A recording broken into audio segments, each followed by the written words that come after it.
Hi, everybody, and welcome back to episode 2 of Level Up Podcast. And I'm here with Huey John, my business partner. Hey there. And Deanna Cassidy. And today we're going to delve into a topic that everybody's trying to master, but a few have finally figured it out. Work-life balance. Is it real? Is it myth? Or is it just a fancy way to justify that third cup of coffee you have every day? You need the fork. Exactly.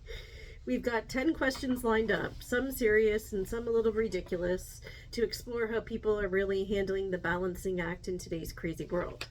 So let's get into it. So, Huey. Yep. Here's the first question we need to think about. Okay, so how would you personally define work-life balance in today's world? Is that your question? That's my question. Okay, because I don't think there is really a work-life balance in today's world. I think today is more geared towards trying to sort of fit as much as you can in to your day. I mean, last time I was thinking about work-life balance was probably, in sort of high school or, when I graduated and, I had the time to consider those things. Now, today is that you have so many moving parts that I think the best you could possibly do is schedule your day so you get through everything you have to get through. Now, is it possible to get work-life balance today? There's a cost for it. There's definitely a cost for it. I agree with you, huge, for sure. Huge cost for it. And you need to have the income to be able to do that. Right? I mean, it's sort of if you're not an elite and you're not at the top of your game, and even then, generally, the more money you make today, the more responsibility you have. So, I don't know. That's a really tough question to answer, but let's just say personally for me, I do have work-life balance. I mean, because of our situation, because of how we've been structuring our climb and our build. I'm able to do it at a smart pace. What would you say to that? How would you personally define work-life balance in today's world?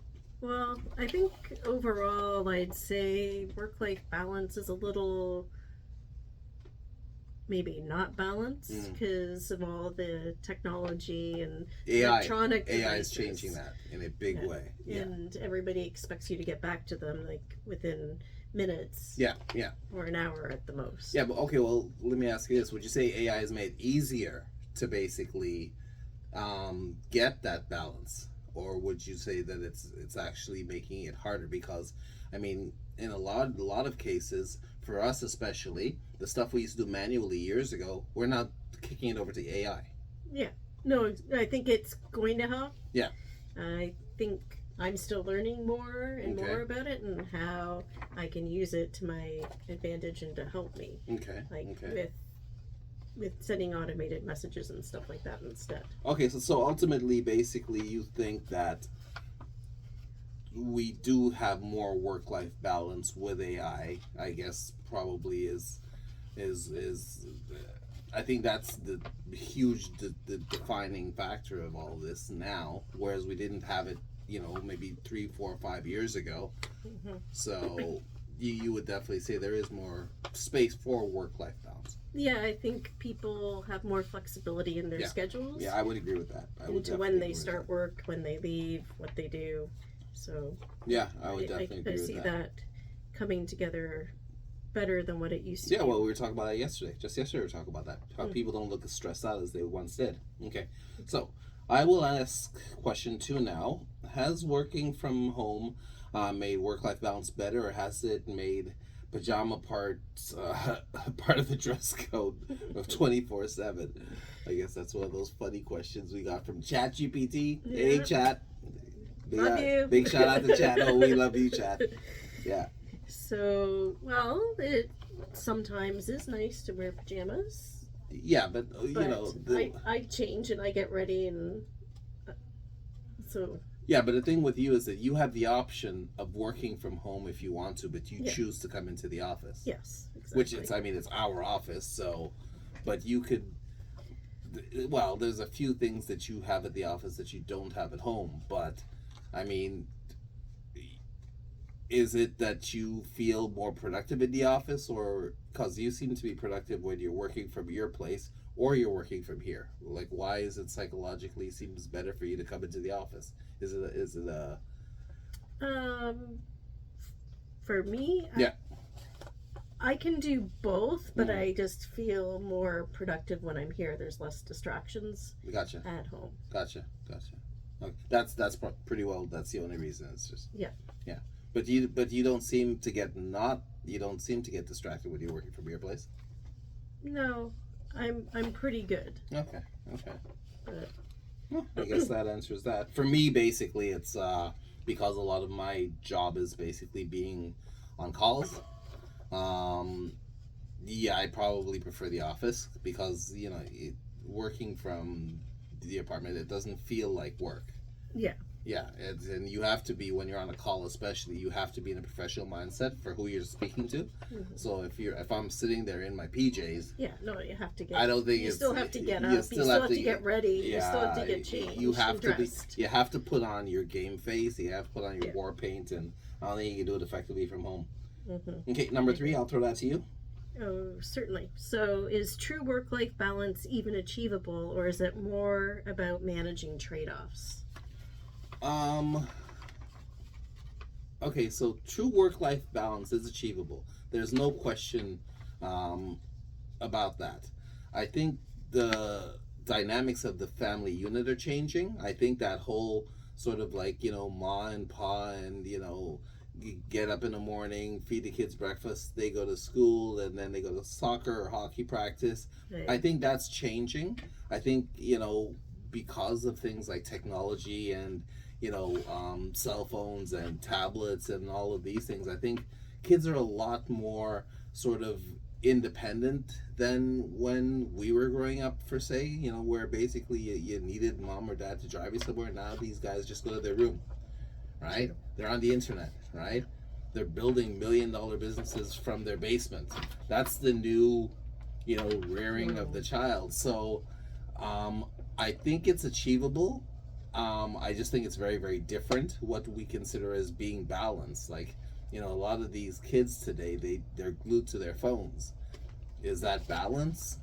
For them, I guess it is, but for us But for them, that's how they've always communicated. that's how they grew up. That's what they like. So that's normal. We grew up watching sitcoms. That was our thing. Like, you did your homework, and then basically you watched, Good Times or whatever. Oh, I'm aging myself. No, my parents watched Good Times. Yeah, I'm old, but I'm not ancient, people. Hey, don't be hating. Haters. Oh, the haters gonna have a field day. They're gonna be like, what's that show? Exactly. Google that. Oh man, that's I stepped in that one. I'll take it.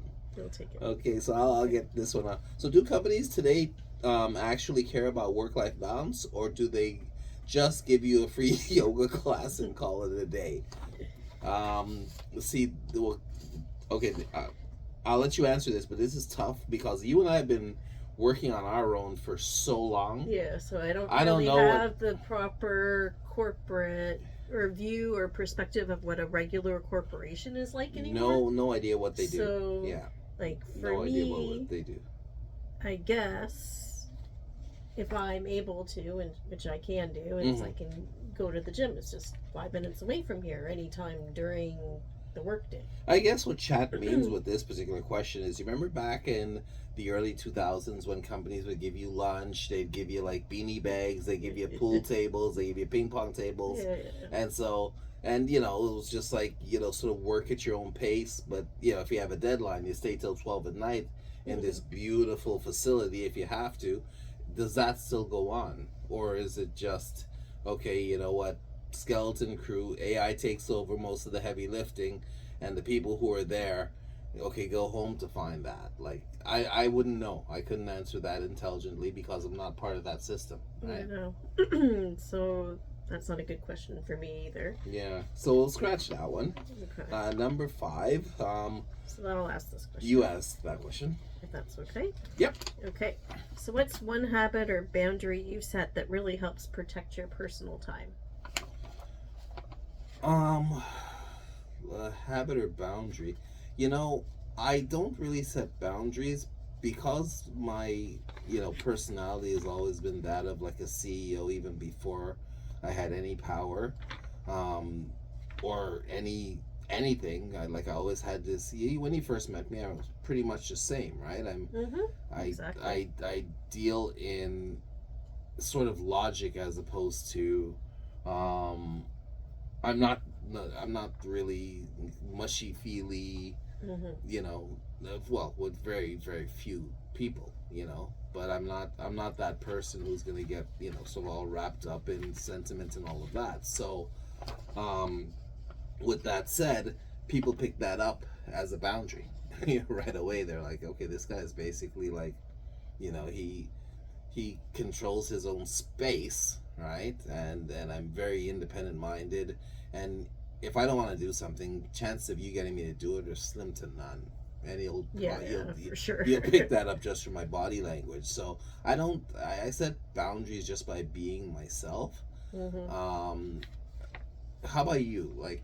Well, the only boundary or habit that I can see that helps protect my personal time is I always do.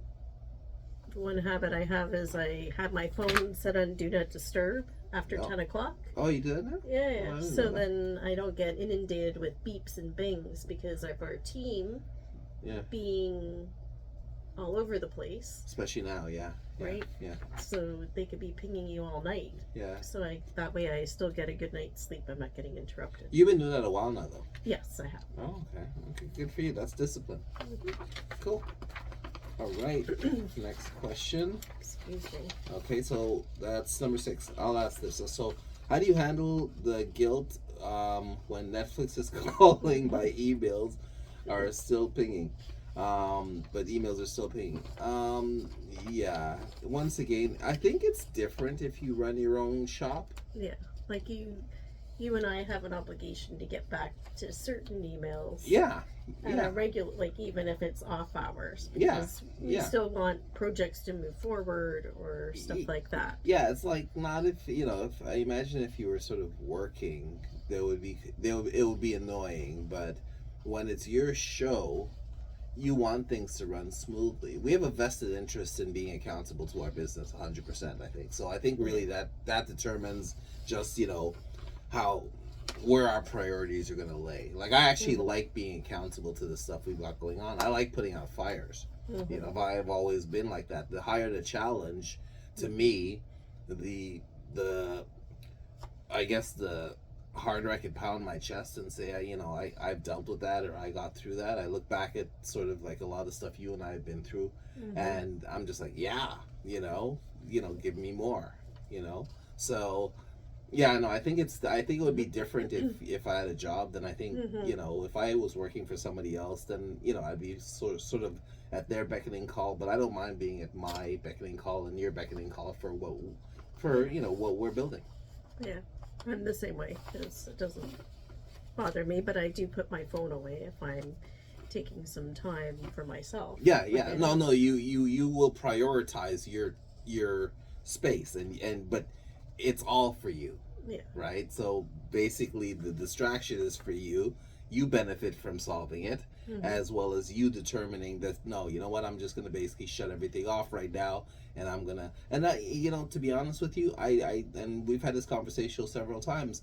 It's never been about money. It's not about money. It's about freedom. It's about Mm-hmm. being able to do that. It's Yeah. about being able to make those calls for your life, as opposed to Exactly. basically have someone else basically make them for you.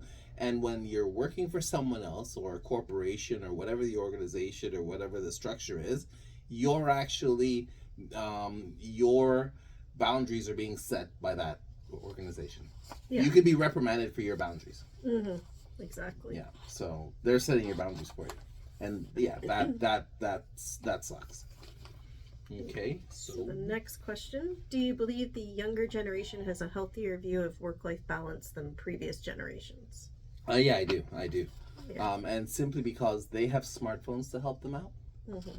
whereas we didn't. We had to basically go and research everything. We had to go to the library.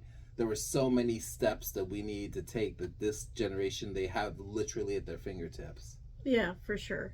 And I think the younger generation is also more interested in their own personal lives. Yeah. So they will, if you want to call it, check out Yeah. at like 5 or 6, and it doesn't bother them. Yeah. No, and they go about and do their thing, or they focus on their traveling, or whatever it is that they want to do. But the other thing too is, and I think that I think it's sort of like a shortcoming for our generation, and people just the boomer generation, is that this generation, they don't have to go out and build schools and build roads and build infrastructure and build pipelines and all of that, the stuff that I say our generation, just the one maybe a bit before, had to do.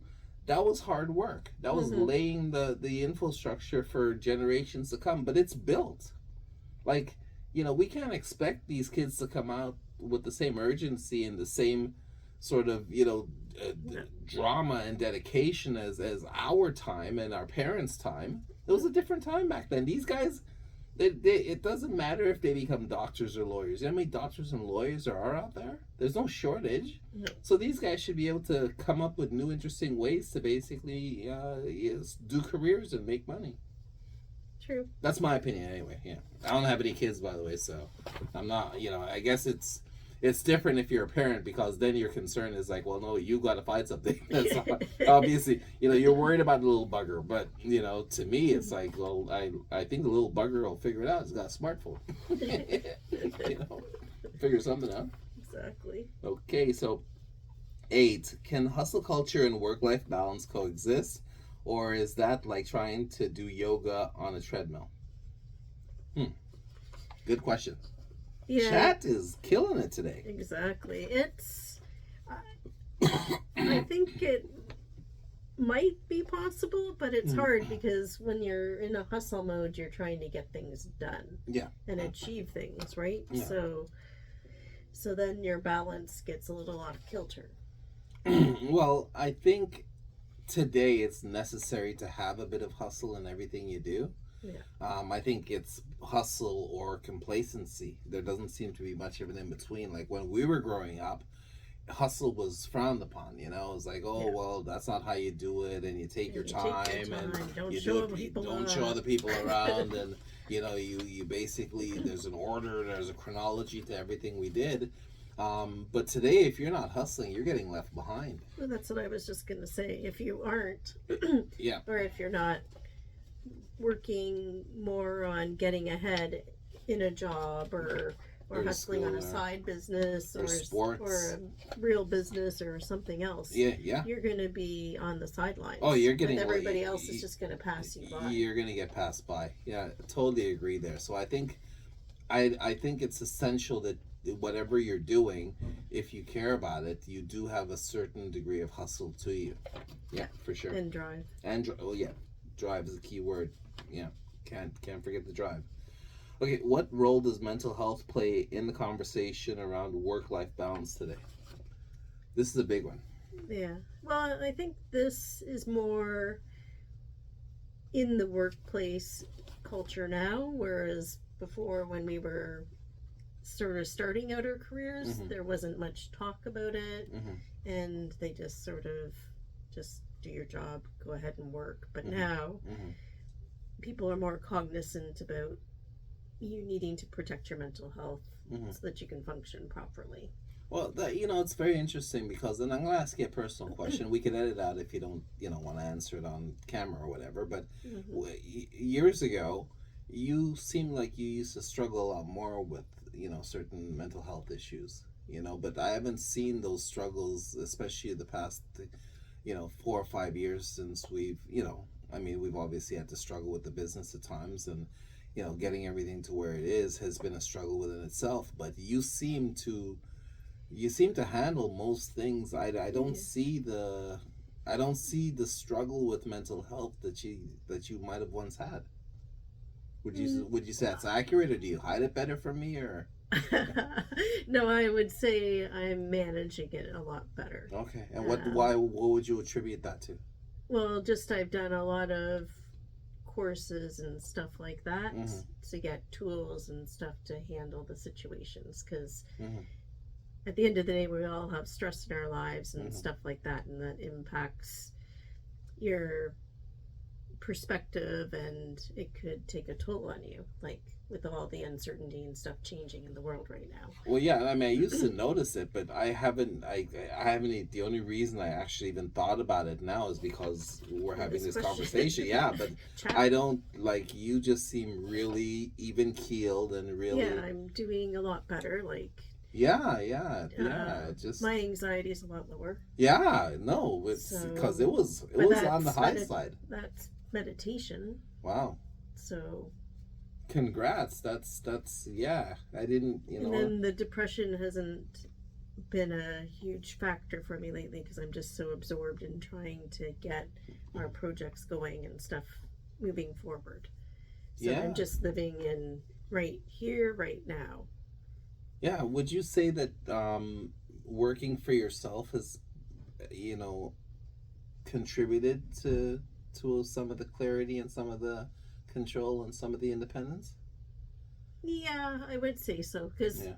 at the end of the day, yeah, if Because yeah, the only reason I ask that is because you control your urgency and your stress level. yeah, Like you make all the decisions in your life, whereas yeah, before you might have been basically stressed out because of somebody else's deadlines, somebody else's dominance over your decision making. But it's all you. Like it's hmm, in everything is in your. That's got to be empowering to yeah. a certain extent. No, it definitely helps because if Yeah. you were just working a job, you would have different stressors, Yeah, and people put right? on people like job managers and mid managers, especially if you're unfortunate enough, and a lot of people out there are to basically draw somebody who more than they generally have a tendency to lay unrealistic expectations on people, Hmm. and that is a stress upon itself because they've got literally your whole existence in the palm of their hands.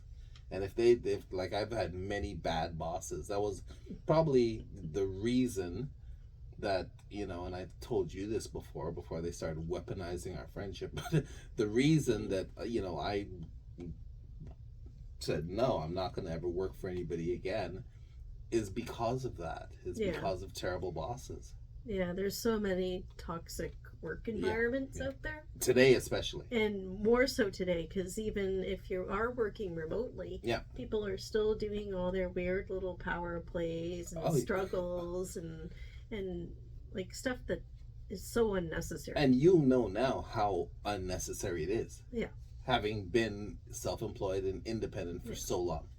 That's that pretty well answers that. Yeah. Okay. And the last question I'll Mm-hmm. ask you: if you could invent one magical product that would help people with work-life balance, what would that be?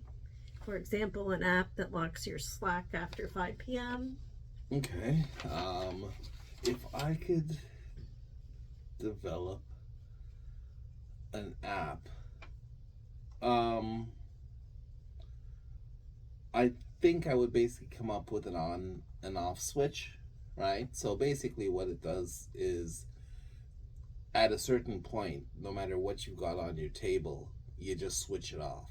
Like, and that's basically it's entirely up to you. You're making the call, but and I think that's the problem with a lot of people is they don't know when to stop. Like they will continue to go and go and go, and they don't realize it'll be there tomorrow.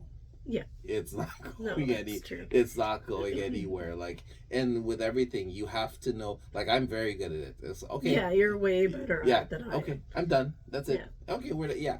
Meanwhile, I'll be like, hey, I'll just do this for another hour. Yeah. No. Try to get through a If I deadline. don't see the point in dealing with something, I'll sleep on it. Yeah. Like I will just let it go Mm-hmm. because one is basically I know I'll be annoyed as all hell and I won't deal with it effectively. And the other is perspective is everything. And if people could learn that, like no matter if you're not going to die in a plane crash, you're going to be around tomorrow to deal with it with a clear head, in a different perspective.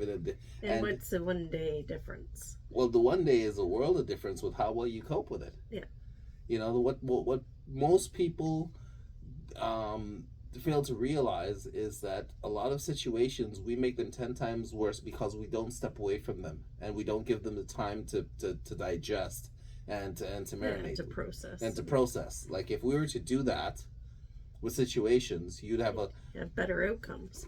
way better outcomes. You know, like you know when I get really mad is when somebody pushes me, but short of that, you know, if I'm able to walk away, I'll be like, okay, you know what? Let's deal with it with when calmer heads prevail. So I would invent an app that basically just says, "Oh, it doesn't matter where you are. It's okay. You know what? I'm done. Click, and then you restart. It's like a reset button. It's like a reset button. I felt terrible about it actually. I came up with that during COVID. I was posting a lot, and I kept putting, "This is a reset," because everything shut down. Everyone had to stop, and people were panicking, freaking out. But I was just like, well, no matter how bad it gets, it's going to get pretty bad. And it did. It got pretty bad. Yeah. But there's nothing you can do. You only have control over the stuff that you can do or change. And so given that, you just basically step away from it and live to fight another day. Exactly. And I think that's it. That is the end of episode 2. Yeah, that was good. That was fun, actually. I like that. And so I just want to say this. I think I like the format. So what we do is every week we basically we do a lot with ChatGPT because it's a fantastic source, right? And it gives us a format. We don't want to sit here and talk about all kinds of stuff. Especially if anyone is listening to this, we want to, come up with topics that, other people have questions about it that, people might be thinking about. So chat gives us a good indication, and we said, chat, give us 10 questions that I interview Dee, and she interviews me, and that's pretty much how we go about it. Probably about 6 months or so, we'll start getting all kinds of people, inviting people over. But we're just going slow and getting used to this medium. I love it. I think Dee's happy with it. So, and hopefully if somebody does manage to catch our podcast, hopefully you like it as well. Any last words? Nope. I'm feeling pretty good about today. Excellent. So that's it. All right. Bye, guys. Bye. Thanks, everybody. Thank you.